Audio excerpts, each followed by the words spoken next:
नमस्ते दोस्तों, मैं वास्तु शास्त्री डॉक्टर सुमित्रा अग्रवाल।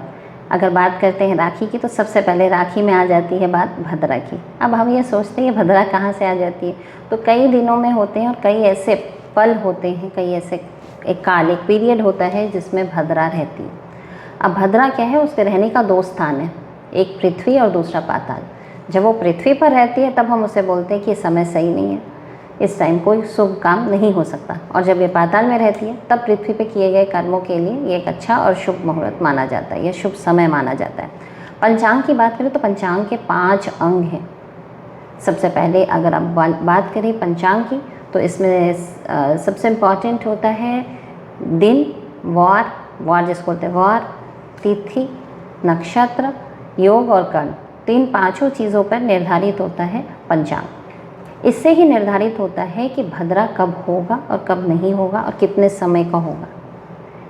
तो अगर बात करते हैं रक्षाबंधन की, तो रक्षाबंधन होती है श्रावण की पूर्णमासी को, तो उस दिन पूर्णिमा रहती है। तो पूर्णिमा के दिन जब भद्रा आती है उस समय हम रक्षाबंधन नहीं कर सकते, राखी नहीं बांध सकते, क्योंकि अगर ज्योतिष पक्षों से बात करें तो इसको विशेष इस अवधि को माना जाता है कि इस समय अशुभता का वास रहता है, तो कोई भी शुभ कार्य को हम नहीं कर सकते। इस समय ना हम नया घर खरीद सकते हैं, ना हम नामकरण कर सकते हैं, ना ही हम यात्रा को शुरू कर सकते हैं। तो ये सारी चीज़ें वर्जित रहती है भद्रा के समय में।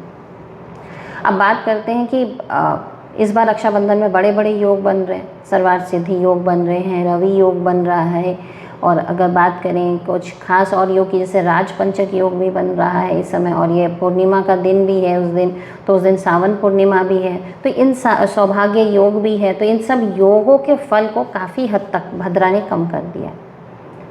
अब बात करेंगे राखी कब बांधें, तो ऑलमोस्ट 1:29 तक दोपहर में 19 तारीख को 1:29 दोपहर तक में भद्रा है, तो 1:32 के बाद से आप राखी बांध सकते हैं। और कोशिश करें रात में 7 सवा 7 के बीच में राखी को कंप्लीट कर ले, उसके बाद नहीं बांधें।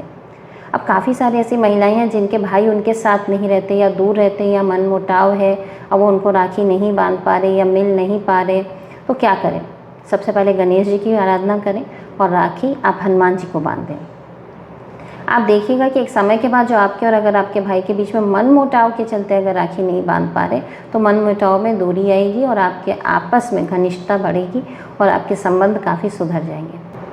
अब बात करते हैं राशियों की। राशियों के हिसाब से गिफ्ट भी होते हैं और राखियों के रंग भी होते हैं। अगर बात करूँ मेष राशि की, तो मेष राशि का अगर आपका भाई है तो लाल रंग की राखी बांध दें, वृष है तो सफ़ेद रंग की बांधें, मिथुन है तो हरे रंग की बांधें, कर्क है तो सफ़ेद रंग की बांधें, सिंह है तो लाल पीले रंग की बांधें, कन्या है तो ग्रीन कलर की, डार्क ग्रीन कलर की राखी बांधें, तुला है तो सफ़ेद और लाइट येलो कलर की बांधें, वृश्चिक है तो रेड या मैरून कलर की बांधें, धनु है तो पीले रंग की राखी बांधें, मकर है तो काले रंग की बांधें, कुंभ है तो भी काले रंग की बांधें, और अगर मीन है तो पीले रंग की राखी बांधें।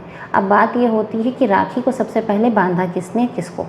तो एक कथा तो ऐसी है कि भगवान जब वामन अवतार लेते हैं तो बलि के हाथ में भगवान खुद इस राखी को माने धागे को बांधते हैं, मोली को बांधते हैं और उन रक्षा सूत्र बांधते हैं और उन्हें अमर होने का आशीर्वाद देते हैं।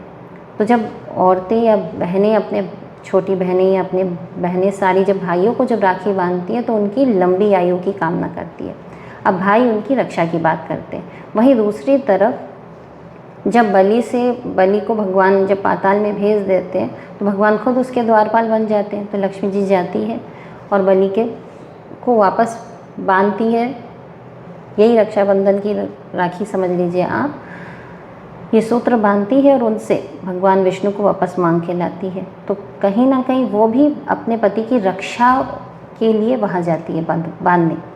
द्रौपदी ने ये बांधा था, श्री कृष्ण भगवान ने जब सुदर्शन चक्र चलाया था तो ये उंगली उनकी कट गई थी, उंगली कट गई थी उनकी। तो उंगली कटने के बाद उन्होंने उसके ऊपर जब ब्लड आ रहा था तो द्रौपदी ने वहाँ पर सूतली जैसे कपड़े से अपने दुपट्टा फाड़कर बांध दिया था।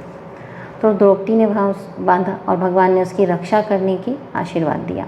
तो वही रक्षा आप देख पाते हैं कि बाद में जब पांडव हार जाते कौरवों से चौपड़ पासा में, तब आते हैं भगवान द्रौपदी की लाज बचाने के लिए आते हैं और वो आशीर्वाद देते हैं और वहाँ से वस्त्र आते जाते हैं। और दुशासन एक समय के बाद थक जाता है, क्यों तो साड़ी बढ़ती ही जा रही है। तो वहीं पे भगवान ने उनकी रक्षा की।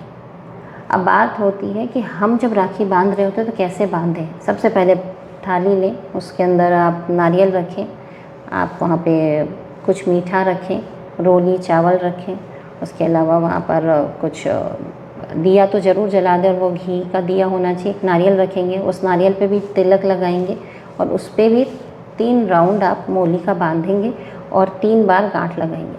ये 3 बार राउंड करने से हम 3 देव और 3 बार गांठ बांधने से हम 3 देवियाँ, तो हम इन 6 को साध रहे होते हैं कि वो हमारे जीवन में हमेशा ऑस्पिशियस रिजल्ट्स लाएं। अब बात होती है जब आप राखी जब बांधते हैं अपने भाई को तो उनके हाथ में खुला हाथ ना रखें, उनके हाथ में थोड़ा सा अक्षत दे दें, थोड़ा सा भाई एक सिक्का रख लेंगे हाथ में। और अगर आपका भाई अगर अनमैरिड गर्ल को अगर आप बांध रहे हैं तो भी दाहिने हाथ में होगा और भाई को बांध रहे हैं तो भी दाहिने हाथ में होगा। अगर आप भाभी को बांध रहे हैं या मैरिड किसी लड़की को बांध रहे हैं तो लेफ़्ट हैंड में होगा, बांधा जाएगा। या अगर आप लुम्बा पहना रहे हैं अपनी भाभी को तो वो भी लेफ़्ट हैंड में होगा। सबसे महत्वपूर्ण बात बोलना चाहूँगी, हम रक्षा की बात कर रहे हैं, गिफ्ट्स आदान प्रदान की बात कर रहे हैं, बहुत फ़न एंजॉयमेंट कर रहे हैं। मैं कलकत्ता से हूँ, खुद मैं एक चिकित्सक हूँ, तो मैं आप सबसे एक अनुरोध ज़रूर करना चाहूँगी। आप अगर अपने भाई को राखी बांध रहे हैं तो उनसे एक आश्वासन ज़रूर लें कि वो महिलाओं का सम्मान करें और उनके प्रति अपनी जिम्मेदारी को समझें, न कि उनके साथ कभी भी कोई भी दुर्व्यवहार करें। और ये बात महिलाओं के लिए भी इम्पॉर्टेंट है कि वो भी पुरुषों को उचित सम्मान दें और कभी उनके साथ दुर्व्यवहार ना करें। रक्षा की बात कर रहे हैं, गिफ्ट्स आदान प्रदान की बात कर रहे हैं, बहुत फ़न एंजॉयमेंट कर रहे हैं। मैं कलकत्ता से हूँ, खुद मैं एक चिकित्सक हूँ, तो मैं आप सबसे एक अनुरोध ज़रूर करना चाहूँगी। आप अगर अपने भाई को राखी बांध रहे हैं तो उनसे एक आश्वासन ज़रूर लें कि वो महिलाओं का सम्मान करें और उनके प्रति अपनी जिम्मेदारी को समझें, न कि उनके साथ कभी भी कोई भी दुर्व्यवहार करें। और ये बात महिलाओं के लिए भी इम्पॉर्टेंट है कि वो भी पुरुषों को उचित सम्मान दें और कभी उनके साथ दुर्व्यवहार ना करें। हम दोनों लोग एक दूसरे के अगर परस्पर संबंधों को नहीं सुधारेंगे तो कहीं ना कहीं सृष्टि को चलाना बहुत ही मुश्किल हो जाएगा।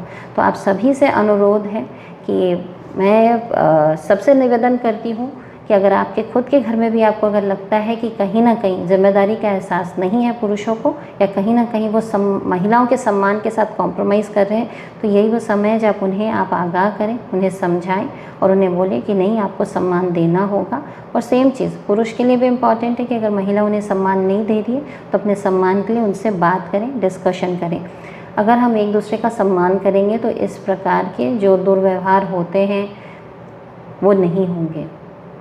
तो सबके लिए राखी बहुत शुभ हो। और जिन्होंने अभी तक सावन में कुछ भी नहीं किया है, आखिरी सोमवार है, तो आप सबके लिए बहुत इम्पॉर्टेंट है आज के दिन आप थोड़ा सा जल लें, थोड़ा धतूरा लें, थोड़ा भांग लें, थोड़ा सा बेलपत्र लें, शमी का पौधा अगर आपके लिए अवेलेबल हो तो शमी के पत्ते लें और आप शिव जी को चढ़ाएं और ओम नमः शिवाय का जाप करें। क्योंकि आज पूर्णिमा भी है, श्रावण की पूर्णिमा है, तो आज आप सत्यनारायण की कथा भी कर सकते हैं और कथा के बाद आप प्रसाद वितरण कर सकते हैं। और क्योंकि आज पूर्णिमा है तो एक और ख़ास बात, लड़कों की पत्रिका में चंद्रमा बहुत ही इम्पॉर्टेंट प्लैनेट होता है और लड़कियों की कुंडली में गुरु बहुत इम्पॉर्टेंट प्लैनेट होता है। तो अगर आप चाहते हैं आपके भाई का अच्छा हो तो आप अपने भाई के लिए शाम को चंद्रमा की पूजा करें और चंद्रमा से आशीर्वाद मांगें, अपने भाई के लिए प्रार्थना करें। और जब आप अपने भाई को राखी बांध रहे हो तो राखी बांधने के बाद एक फिटकिरी लें और 7 बार उनके सर से घुमा लें। हो सके तो चौरास्ते पर ले जाके उसे फेंक दें और या फिर इसे अपने ही घर में गैस में जला दें। एक छोटी सी पोटली बनाएं गुलाबी कलर की, उसके अंदर थोड़ा सा अक्षत डालें, थोड़ी सी सुपारी डालें और उसमें 1 का सिक्का डालें और उसे बांध दें। ये अपने भाई को दे दें। ये भाई इसे कोई भी तिजोरी या पैसे वाले स्थान पर रखेंगे तो उनके जीवन में बरकत आएगी। आप सबको राखी की हार्दिक शुभकामनाएं। आप सबका राखी काफ़ी अच्छा जाए। और आप सबसे जो अनुरोध मैंने किया कि महिलाओं को सम्मान दें और महिलाओं के लिए भी कि आप पुरुषों को सम्मान दें, हम एक दूसरे को सम्मान देंगे तो जीवन बहुत ही खूबसूरत होगा। नमस्कार।